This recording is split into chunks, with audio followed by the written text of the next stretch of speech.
Hello ভিওরা, আশা করি আপনারা বেশ ভালো রয়েছেন। আবারও গতকাল কাউরান বাজারে মোবাইল ব্যবসায়ীরা রাস্তা অবরোধ করে আগুন জ্বালিয়ে অবস্থান করছিল। তবে বিটিআরসি চেয়ারম্যান ও কর্মকর্তাদের সাথে মিটিং হয়েছে। তারা প্রথম বলল 1.5 মাস, তারপরে বলল 3 মাস।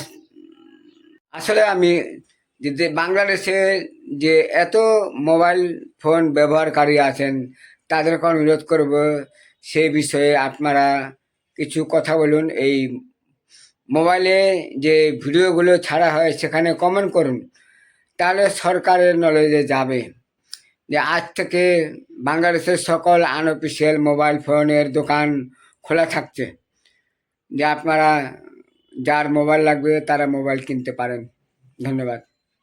আগামী মার্চ মাস পর্যন্ত সময় বেঁধে দেওয়া আছে। NEIR সিস্টেমে আবার ফিরে যেতে হবে তাদের।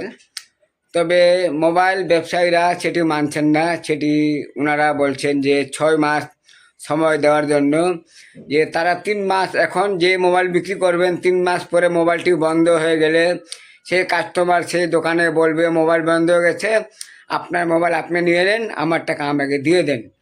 এই তো সে সময় তো দোকানদার এবং ব্যবসায়ীদের সাথে লাগবে দ্বন্দ্ব। তো বর্তমানে যে শুধু আমি বলি মোবাইল ব্যবসায়ী নয়, যে সাধারণ ভোক্তা যারা আছেন তাদেরকে অনুরোধ করব সেই বিষয়ে নাক গলানোর জন্য, যে আপনারা মোবাইল কিনবেন 3 মাস পরে যদি মোবাইল বন্ধ হয়ে যায়, তো সে দায় দায়িত্ব কে নেবে?